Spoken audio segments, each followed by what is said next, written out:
ಸ್ವಾಮೀಜಿಗಳೇ, ನೀವು ಇಲ್ಲಿ ಬರಬೇಕು. ಬರ್ರಿ ಇಲ್ಲಿ, ಬರ್ರಿ ಇಲ್ಲಿ.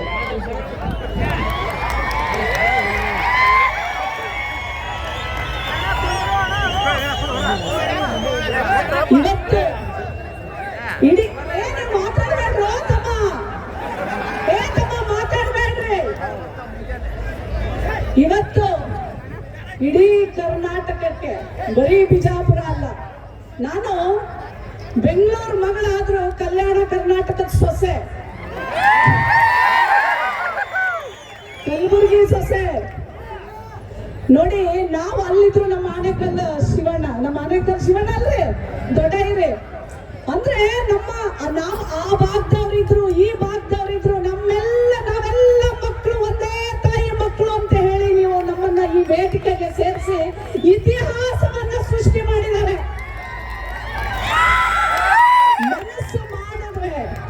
ಮನಸ್ಸು ಮಾಡಿದ್ರೆ ಏನೇನ್ ಬೇಕಾದ್ರೂ ಸಾಧಿಸಬಲ್ಲೆ ಅನ್ನುವಂತ ಸಂದೇಶ ಇವತ್ತು ನಮ್ಮ ಹುಲಿಜಂತಿ ಮಾಲಿಂಗರಾಯರ ಆಚಾರ್ಯ ಕೊಟ್ಟಾರೆ.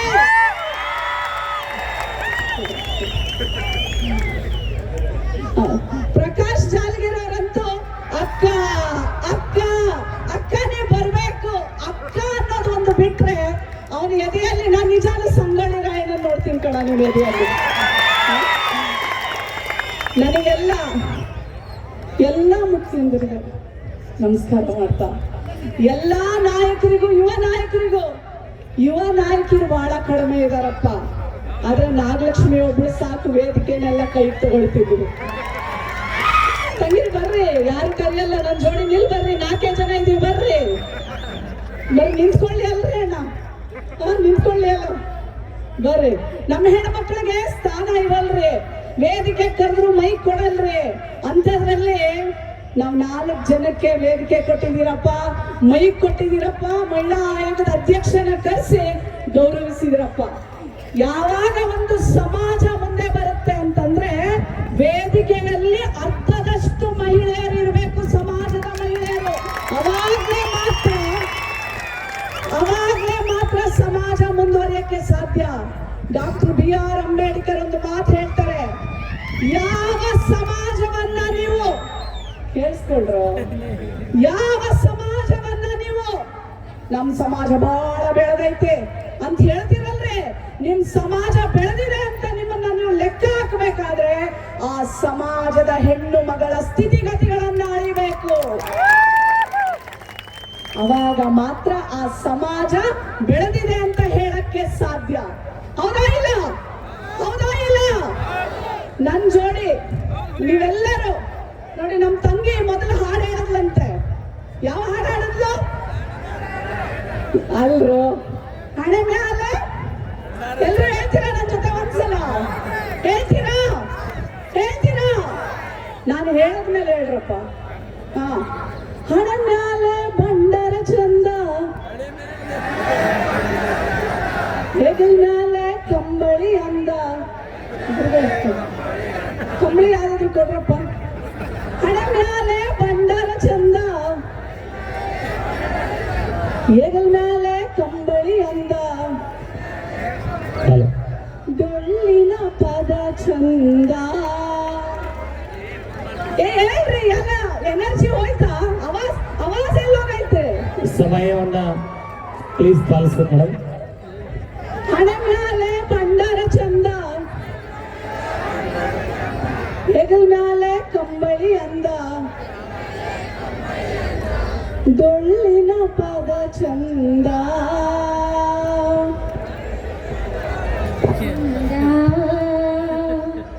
ನಮ್ಮ ಸಂಸ್ಕೃತಿ ಶ್ರೀಗಂಧ.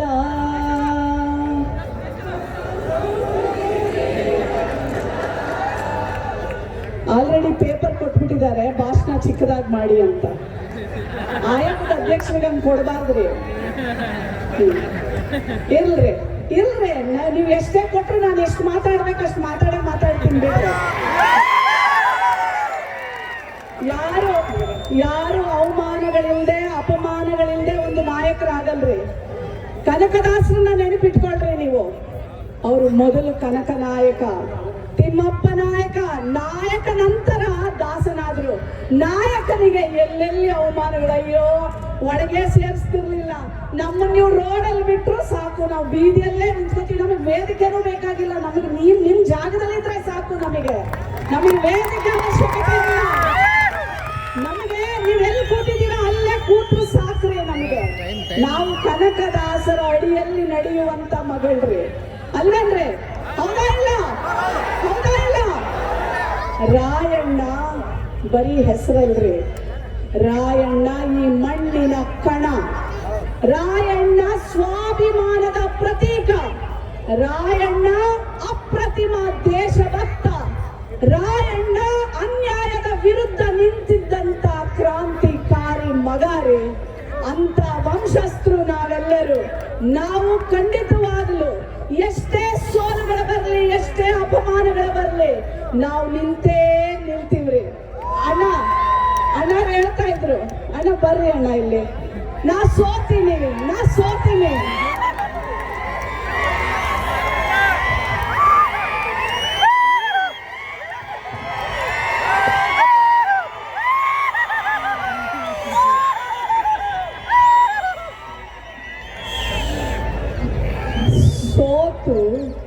ಬರೀ ಸೋಲು ಉಳಿದ ಗೆದ್ರೆ ಅದು ಬರೀ ಗೆಲುವಷ್ಟೇ ರೀ. ಸೋತು ಗೆದ್ರೆ ಅದು ಇತಿಹಾಸ ಅಣ್ಣ ರೀ. ಯಾವಾಗ್ಲೂ ನಾನು ಹೆಚ್ಚಿಗೆನು ಮಾತಾಡಲ್ಲ ಬಿಡ್ರಿ. ಈಗ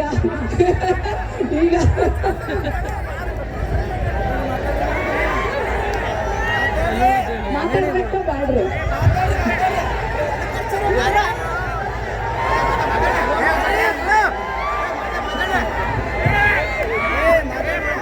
ನಮ್ಮ ಹೆಣ್ಮಕ್ಳು ಏನ್ ಹೇಳ್ತಾ ಇದ್ರು ಗೊತ್ತಾ ಮೇಡಮ್, ನಾವು ಯಾರು ಮಾತಾಡಲ್ರಿ, ಒಬ್ರೇ ಮಾತಾಡ್ರಿ, ಯಾರು ಆ ಟೈಮ್ ಇರಲ್ರಿ. ನೆನಪಿಟ್ಕೊಳ್ರಿ, ಇವತ್ತು ಇಷ್ಟೊಂದು ದೊಡ್ಡ ಮಟ್ಟಕ್ಕೆ ರಾಯಣ್ಣನ ಜಾತ್ರೆ ಮಾಡ್ತಾ ಇದ್ದಾರೆ ಅಂದ್ರೆ ಅದಕ್ಕೊಂದು ಅರ್ಥ ಇದೆ.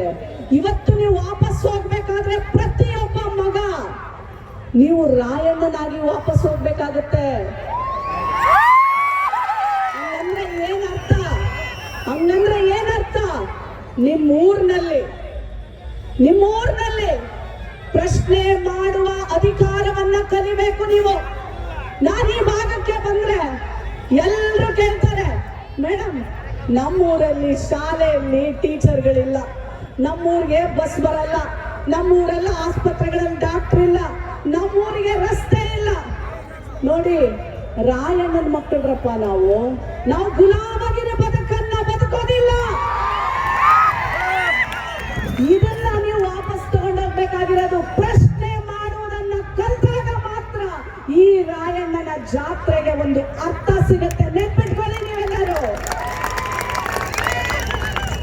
ಊರೊಳಗಡೆ ಎಂಟರ್ ಆಗುವಂತ ಯಾವುದೇ ನಾಯಕನಿಗೆ ಭಯ ಇರಬೇಕು.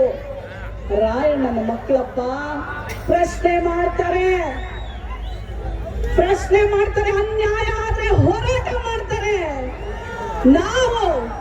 ನಾವು ಅವರಿಗೆ ಕೊಡಬೇಕಾದಂತ ಮಾಡಬೇಕಾದಂತ ಎಲ್ಲವನ್ನು ಮಾಡದೆ ಹೋದ್ರೆ ಮಂಡಿ ಊರ್ಸಿ ಕೆಳಗಿಳಿಸ್ತಾರೆ ಅನ್ನುವಂತ ಸಂದೇಶ ನೀವು ತಗೊಂಡೋಗ್ತೀರಾ? ಎರಡನೇದು, ಎಲ್ಲಾರು ಸೇವೆ ಮಾಡಿದ್ ಸಾಕು ಅಂತ ನಮ್ಮ ಮೋಹನ್ ಯಾರು ನಮ್ಮ ಮೋಹನ್ ಮೇಘ ಅವ್ರು ಹೇಳ್ತಾ ಇದ್ರು. ಕರೆಕ್ಟ್ ರೀ. ನಮ್ಮನ್ನೆಲ್ಲ ಬರೀ ಉಪಯೋಗ ಮಾಡ್ಕೊಂಡ್ಬಿಟ್ರೆ ಹೆಂಗ್ರಿ? ನಾವು ನಾಯಕರೇ, ನಾವು ನಾಯಕ ಒಂದು ಸಾಮ್ರಾಜ್ಯವನ್ನ ಕಟ್ಟಿದಂತ ವಂಶದಿಂದ ಬಂದವ್ರಿ. ನಾವು ಸಹ ನಾಯಕರಾಗಿ ಹೊರಡಬೇಕ್ರಿ. ಎಷ್ಟೋ ಜನ ಹೇಳ್ತಾರ್ರಿ, ಗುರುಗಳೇ ನಮಗ್ ಕೇಳ್ತಾರೆ, ಹೆಣ್ಣು ಮಕ್ಕಳಿಗೆ ಇಕ್ಕಿ ಹತ್ರ ಏನ್ ಶಕ್ತಿ ಇರ್ತದ? ಅಪ್ಪ ಇಲ್ರಿ, ಅಪ್ಪ ನಾಯಕ ಇಲ್ರಿ, ಅಪ್ಪ ಸತ್ತಾರ್ರಿ. ನಮ್ಮಪ್ಪ 21 ವರ್ಷ ಆಯ್ತ್ರಿ. ರಾಜಕಾರಣಕ್ಕೆ ಬರೋರಿಗೆಲ್ಲ ಅಪ್ಪ ಇರ್ಬೇಕ್ರಿ ಅಂತ ಹೇಳ್ತಾರ್ರಿ. ಈ ಹೆಣ್ಮಗಳ ಹತ್ರ ರೊಕ್ಕ ಇಲ್ರಿ, ಈಕಿ ಅಂದ್ರಿ ನಾಯಕಿ ಆಗ್ತಾಳೆ ಅಂತ ಎಷ್ಟೋ ಇಂಥ ವೇದಿಕೆಗಳ ಮೇಲೆ ಹತ್ತಿಸದೆ ಕೆಳಗಡೆ ಇಟ್ಟು ವೇದಿಕೆ ಮೇಲೆ ಅಪಮಾನ ಮಾಡಿದ್ದಾರೆ. ನಾನು ತಲೆನೇ ಕೆಡಿಸ್ಕೊಳ್ಳಿ. ತಂದೆ ಇಲ್ದು ಮಗ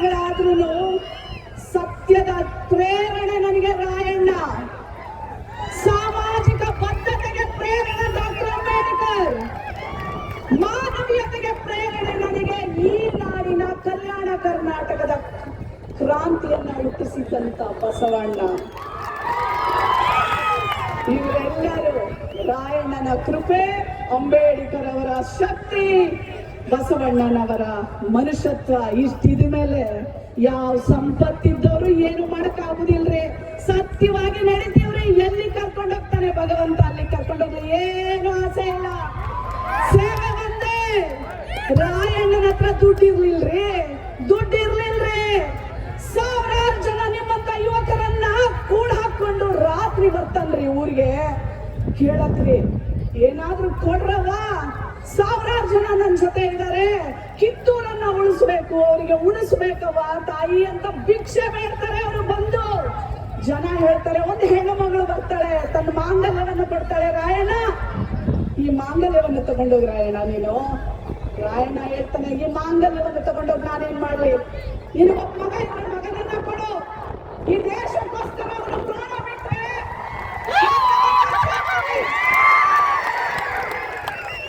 ಅಂತ ಹೇಳಿದಾಗ ಒಬ್ಬ ತಾಯಿಗೆ ಒಬ್ಬ ಮಗ ಇರ್ತಾನೆ, ಕುರುಡನನ್ನ ಕರ್ಕೊಂಡ್ಬಂದು ಕೊಡ್ತಾಳೆ. ನಿನ್ನ ಮಗ ಕುರುಡ, ತಾಯಿನ ಏನ್ ಮಾಡ್ಲಿ ಅಂದಾಗ ತಾಯಿ ಹೇಳ್ತಾಳೆ, ರಾಯಣ್ಣ ನಿನ್ನನ್ನು ಯಾರಾದ್ರೂ ಹೊಡೆಯಕ್ಕೆ ಬಂದ್ರೆ ನನ್ನ ಮಗನಿಗೆ ಬೀಳಿ ಆ ಏಟು. ರಾಯಣ್ಣ ನೀನು ಉಳಿಬೇಕು ಈ ಭೂಮಿಯಾಗ ಅಂತ ಹೇಳ್ತಾಳೆ ಆ ತಾಯಿ. ಆ ತಾಯಿ ನಿಮ್ಮೆಲ್ಲರ ತಾಯಿ ಆಗಬೇಕು.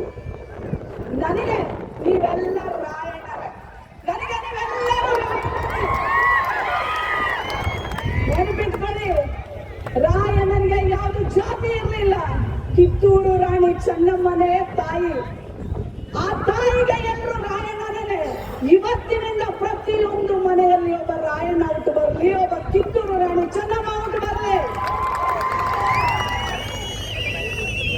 ಮೇಡಮ್ ಪ್ಲೀಸ್ ಆಯ್ತು, ಮುಗೀತು. ಪ್ಲೀಸ್.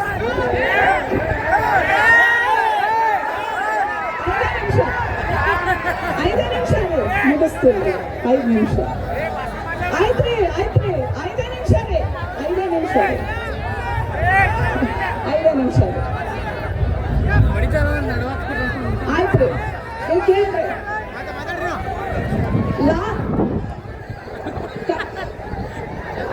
ಕಡೆಗೊಂದು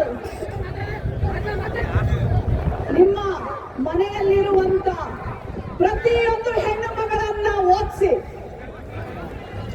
ನಮ್ಮೂರು ಮಾಲೇನಹಳ್ಳಿ ಒಂದು ಹಳ್ಳಿನೇ. ಋತುಮತಿ ಆದ್ಮೇಲೆ ಮೈ ನೇರದ ಮೇಲೆ ಆ ಹೆಣ್ಣು ಮಗಳನ್ನ ಮದುವೆ ಮಾಡ್ಬಿಡ್ತಿದ್ರಿ ನಮ್ಮೂರಲ್ಲಿ. ನಮ್ಮ ತಂದೆ ಹೇಳ್ತಾರೆ ನಮ್ಮ ತಾಯಿಯವ್ರಿಗೆ, ನನ್ನ ಮಗಳನ್ನ ನಾನು ಓದಿಸ್ತೀನಿ, ನಾನು ಮದುವೆ ಮಾಡೋದಿಲ್ಲ ಅಂತ. ನಾನು ಓದ್ತೀನ್ರಿ, ಆ ಇಡೀ ಊರಿಗೆ ಮೊದಲನೇ ವಿದ್ಯಾವಂತೆ ಆಗ್ತೀನ್ರಿ, ಮೊದಲನೇ ಡಾಕ್ಟರ್ ಆಗ್ತೀನ್ರಿ. ಇವತ್ತು ನೋಡ್ರಿ, ಮಹಿಳಾ ಆಯೋಗದ ಅಧ್ಯಕ್ಷೆಯಾಗಿ ವಿಜಯಪುರ ಜಿಲ್ಲೆಯ ವೇದಿಕೆಗೆ ಬಂದಿದ್ರಿ. ನಿಮ್ಮನೆ ಪ್ರತಿಯೊಂದು ಹೆಣ್ಣುಮಗಳನ್ನ ಓದಿಸ್ಬೇಕ್ರಿ. ಇದು ಇವತ್ತು ರಾಯಣ್ಣ ಜಾತ್ರೆಯ ಪ್ರಮಾಣ. ಮಾಡ್ತೀರಾ? ಮಾಡ್ತೀರಾ? ಮಾಡ್ತೀರಾ? ನಿಮ್ಮನೆ ಹೆಣ್ಣು ಮಗಳಿಗೆ ಯಾರು ಹೊಡಿಬಾರ್ದ್ರಿ, ಬೈಬಾರ್ದ್ರಿ, ಗೌರವಿಸ್ಬೇಕ್ರಿ. ನೀವು ರಾಯಣ್ಣನ ಮಕ್ಕಳೇ ಆಗಿದ್ರೆ ಆ ತಾಯಿಯನ್ನ ಗೌರವಿಸ್ಬೇಕ್ರಿ.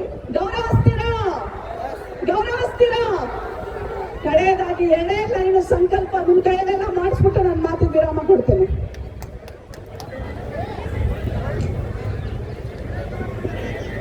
ಎಲ್ರು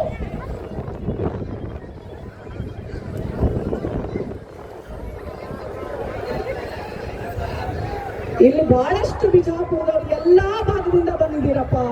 ಎಲ್ರಿಗೂ ಧನ್ಯವಾದಗಳನ್ನ ಹೇಳ್ತಾ ಕಡೆಯದಾಗಿ ನಮ್ಮ ಸಂಕಲ್ಪ. ನಾನು ಹೇಳೋದಕ್ಕೆಲ್ಲ ನೀವು ರಾಯಣ್ಣ ಅಂತ ಹೆಸರು ಸೇರಿಸ್ರಿ, ಸಾಕಾ? ಓಕೆ, ಸರಿನಾ? ಸ್ವಾಭಿಮಾನಕ್ಕೆ ಜೋರಾಗಿ, ಇನ್ನೂ ಜೋರಾಗಿ ಬರಬೇಕು.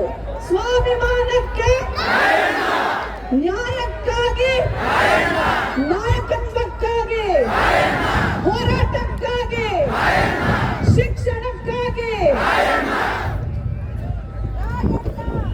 ಒಬ್ಬರಿಗಾಗಿ ಅಲ್ಲ ಎಲ್ಲರಿಗೂ, ಒಬ್ಬರಿಗಾಗಿ ಅಲ್ಲ ಎಲ್ಲರಿಗೂ ಎದರದೆ ಮುಂದೆ ನಡೆಯೋಣ, ಎದರದೆ ಮುಂದೆ ನಡೆಯೋಣ.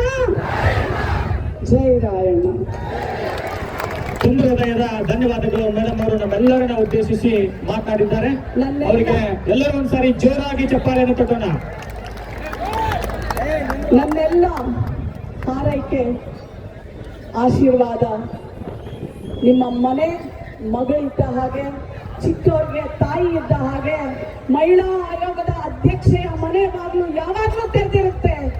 ಯಾವುದೇ ಕೆಲಸ ಇರಲಿ, ನೀವು ಬಂದ್ರೆ ಎಂತ ಆಫೀಸರ್ ಇರ್ಲಿ, ಯಾವ ಪೊಲೀಸ್ ಆಫೀಸರ್ ಇರ್ಲಿ, ನಾನು ನಿಮ್ ಜೊತೆ ಶಕ್ತಿಯಾಗಿ ಕಡೆ ಉಸಿರಿರೋವರೆಗೂ ನಿಂತ್ಕೊಳ್ತೀನಿ.